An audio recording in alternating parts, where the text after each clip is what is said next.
আপনি কি জানেন কৈলাস পর্বতের গভীরে আছে ১৩টি রহস্যময় দরজা? সবাই জানে ১২টা দরজা, যেগুলো ঘিরে আছে ভগবান শিবের তপবন। কিন্তু সেই ১৩তম দরজা নিয়ে কথা বললে তিব্বতীরা আজও ভয়ে কাঁপে।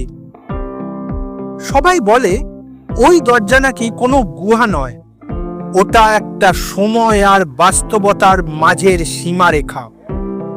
যে কেউ ওটার সামনে যায় সে নিজেরই প্রতিচ্ছবি দেখে, কিন্তু সেই প্রতিচ্ছবি হাসে না, বরং বলে ফিরে যা, এখনো সময় আছে।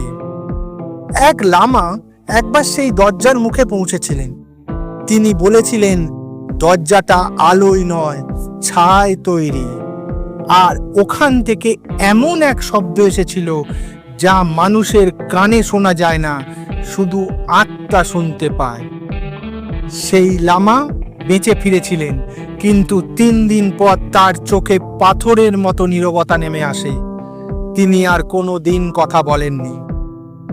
লোকেরা বলে ১৩তম দরজার ওপারে আছে এক তপবন, যেখানে সাধুরা সময়ের সীমা ছেড়ে তপস্যা করেন, যেখানে একদিন মানে ১০০০ বছর আর এক নিঃশ্বাস মানে এক যুগ। তিব্বতের প্রাচীন পাণ্ডুলিপিতে লেখা আছে, যেদিন ১৩তম দরজা খুলবে মানব সভ্যতা এক নতুন যুগে প্রবেশ করবে।